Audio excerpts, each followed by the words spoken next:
Je passe à un sujet un peu plus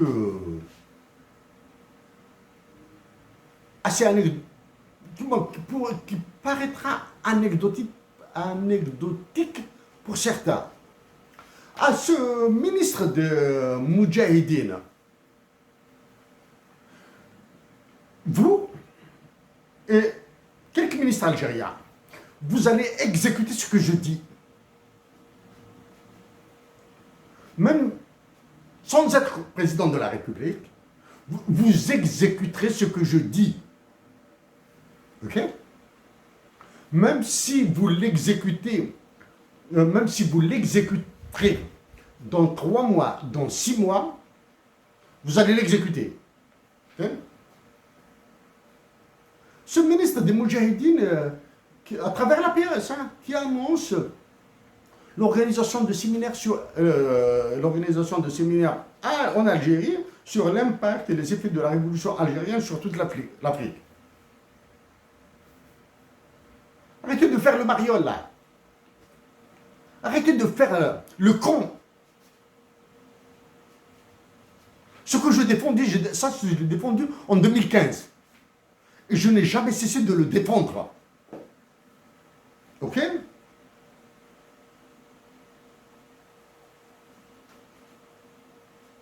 Si vous voulez faire ce genre de truc, cadrez là, répondez à Macron, à Emmanuel Macron, comprenez mes mots, qui vous interdit de respirer là. Ok? Répondez-lui. Répondez aux anciens ambassadeurs français à Alger, ce qu'ils vous disent.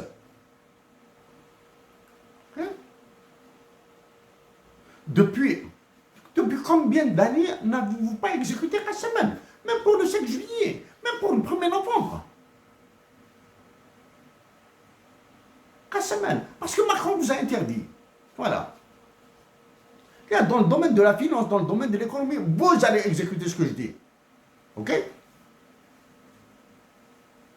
Que le ministre de l'économie ou des finances, je ne sais plus comment il s'appelle là, gouverneur, m'attaque, me cite. Oh. D'accord?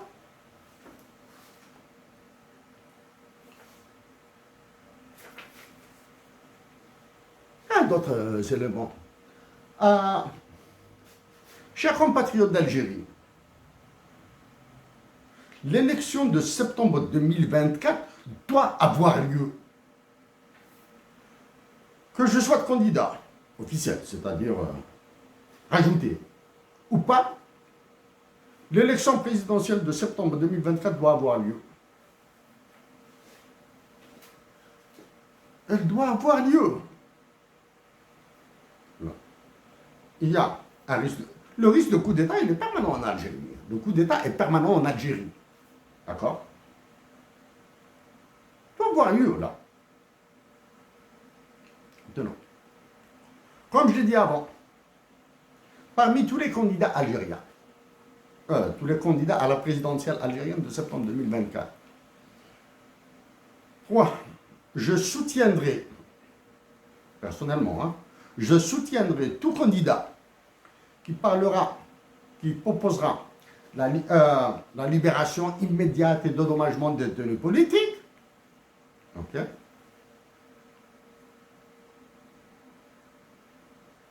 Je le répète encore une fois, tout candidat qui proposera ça. La libération et dédommagement des détenus politiques, il aura mon soutien. Mais ce candidat doit s'adresser à Macron comme je le dis. Parce que si Macron ordonne à celui qui occupe sa conciergerie à Mouradia et à ses soldats qui sont des généraux de l'état-major de les libérer, ils seront libres. Macron, c'est Pharaon. Emmanuel Macron est le pharaon de l'Algérie. Il restera aussi longtemps que celui qui occupe le Mouradia et son candidat, et aussi longtemps que les soldats de l'état-major de Ain Alja sont ses soldats. Ils le savent, sauf avec moi. Emmanuel Macron vous continuerez à être le roi, le nabab de l'Algérie, aussi longtemps que vos agents à Alger sont les mêmes, mais pas avec moi. Okay? Les Algériens doivent comprendre que si vous voulez un troisième mandat en France et vous risquez de l'avoir, les Algériens doivent comprendre aussi que si Emmanuel Macron ravage la France comme il vient de la ravager avec ses élections où il a foutu en l'air la démocratie, il fera pire en Algérie. D'accord? Un Algérien a été tué en France, à Bobigny. J'ignore. Tout. Ça, c'est des informations qui circulent comme ça. Aucune réaction algérienne. Que cet Algérien soit résident avec ses papiers, qu'il soit résident sans papiers. L'assassinat est un crime, son assassinat est un crime qui ne doit pas rester impuni. Mais avec Macron et sa justice et sa police, etc., ça sera très difficile pour les occupants d'Alger de se prononcer.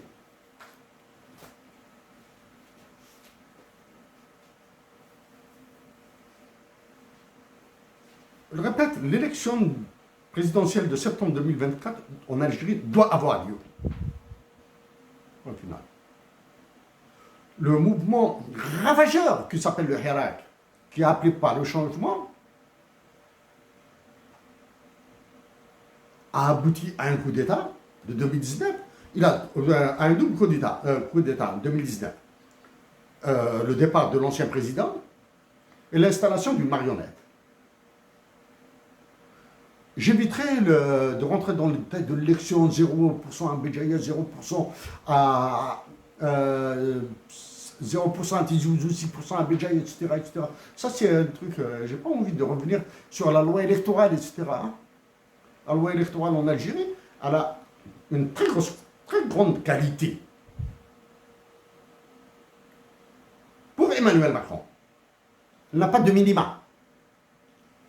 Okay? Il n'y a pas de minima de participation. Il n'y a pas de minima de participation. Si toute une région ne vote pas, l'élection présidentielle est validée, etc. Bien, okay? Ça, je l'ai dit dans des interventions précédentes. Hein. Je ne reviendrai pas sur le paradoxe du condoxe, etc., sur la mathématique des élections. Hein. Bon. Elle doit avoir lieu. Donc ici, je préfère même m'adresser à des personnes qui sont très connues publiquement ou que je connais personnellement. Fodil Boumala. Fodil, d'abord, Massa Nour, notre foi. Nous nous connaissons. Nous avons été membres de l'ICRC en 2006-2007. Avec Hassan El-Qadi qui est en prison, avec Saïd Jafar, avec Boudou Khalibay et Tahmarbi, avec Bey Gasmi et Tahmarbi, Nourdin Azouz et d'autres. Absharif. Depuis 2007, bientôt 20 ans, à bientôt, dans 2 ans, 3 ans, 20 ans. C'est la même dictature, c'est la même salade, c'est les mêmes pouvoirs sanguinaires au sens où il vide l'Algérie de son sang. Qui la prend? Tu appelles au boycott avec d'autres compatriotes algériens? Puis au boycott, il faut fournir une solution de rechange. Vous avez appelé au changement, etc., etc. Il faut faire ce changement. Le changement, appelé à voter pour n'importe quel candidat autre que celui qui occupe le Mouradia actuellement. Autre. Il y aura ce premier changement. Donc, quel que soit le candidat qui sera élu président de la République, en particulier cette avocate qui a défendu Hassan al-Qadi et autres, etc., qui sait très bien qu'elle fait dans le figurisme, voilà. Tant pis. Il faut un changement, il faut un changement. Il faut l'amorcer. Nous allons rentrer dans une période de très très grosse stabilité. Hein. Fodel Boumala.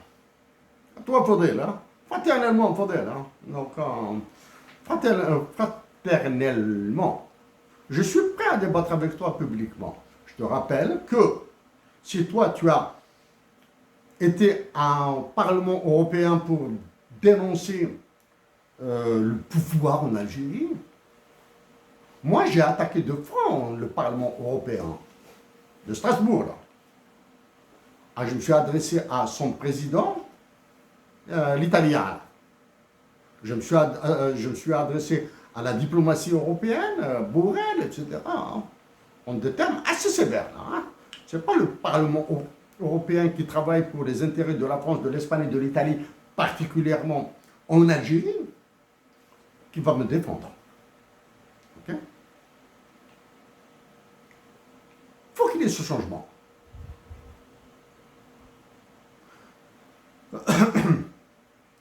L'Algérie a besoin de changement. Il y a des chefs d'État. Le pharaon de l'Algérie, Pharaon de l'Algérie, c'est Emmanuel Macron. Il a été élu avant, à l'âge de à moins de 40 ans. Au Salvador, c'est un jeune. Celui qui dirige actuellement le Niger, même si les militaires, moi, les militaires, ils sont très loin. Le militaire qui dirige le Mali. Le Mali ou le Burkina. Il est né en 1988. En Algérie, on l'appelle 1988, on l'appelle Shabab. Ailleurs, il dirige des États. Maintenant, je parlerai de lui maintenant. Ouais. Karim Tabou. Avons-nous une relation permanente? Non. Nous sommes rencontrés une et une seule fois. C'est lors des funérailles d'Ahmed. Docteur Abdelrahman Aïssat à Boujdi. Une et une seule fois. Je vous ai accueilli, c'est moi qui vous ai accueilli avec le frère, avec Abdenour. Le frère, l'un des frères de Dahman, docteur Abdelrahman Aïssat. C'est tout. Qui est venu avec Bab. Il y avait Bab. Il y avait Saïd Jaffa. Il y avait le mari à Salim Arzali. Que les autres personnes m'excusent si je les ai oubliés. Ah ouais. Dahman, c'est mon frère de lait, c'est mon frère, Dahman. Karim Tabou, il y a un théorème qui s'applique. Toute personne qui a trahi Hussein et Ahmed est imprécontable. Est-ce que ce théorème s'applique à vous? C'est à vous de répondre. Toute personne qui a trahi Hussein et Ahmed est imprécontable.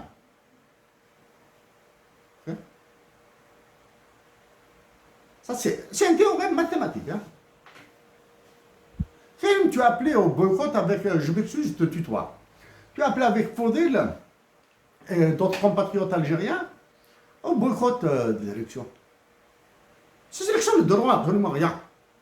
Ok, d'accord? C'est factuel, hein? Fait. Parce que l'Algérie est dans un enfer, là. Hein? Jahannama. Jahannama.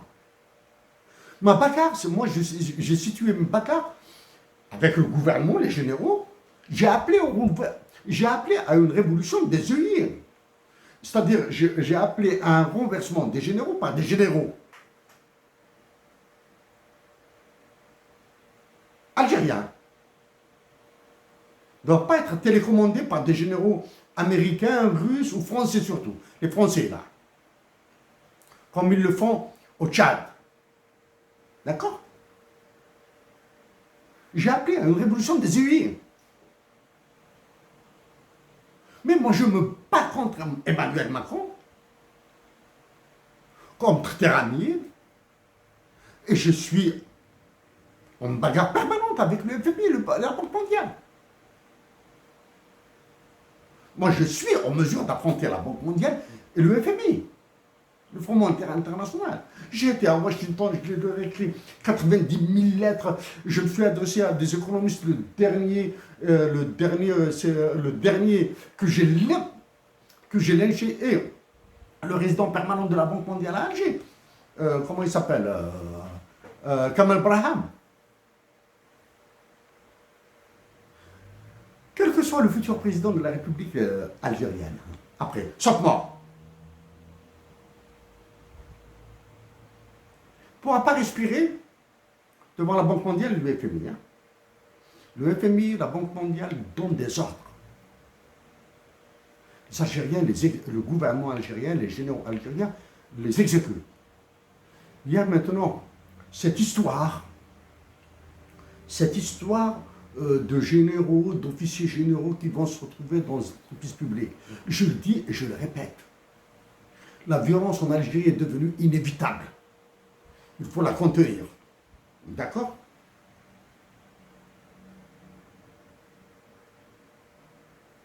Ces généraux, c'est un des éléments de ce qui est appelé l'alliance morale, la sélection adverse.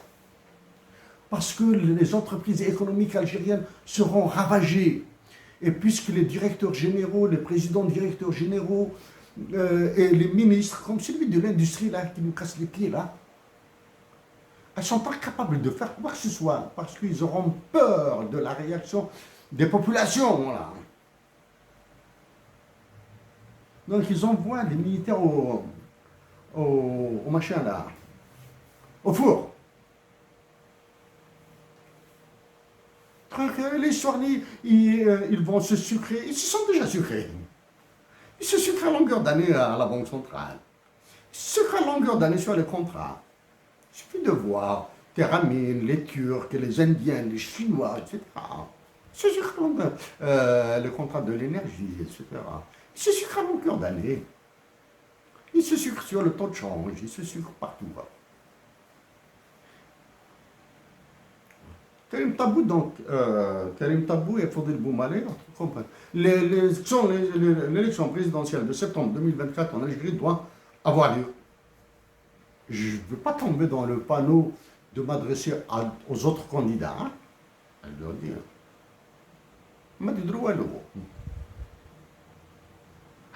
Annoncer un hymne national bilingue en arabe et en tamazigh, la libération de tous les détenus. Si vous avez la possibilité de dire à Macron d'aller voir ailleurs, ce serait très bien. Et la surévaluation du dinar. Moi, je vais surévaluer le dinar de 56,4,5%. Hein. Et j'ai dit au gouverneur de la Banque d'Algérie de se préparer. Je passe sur l'élection présidentielle.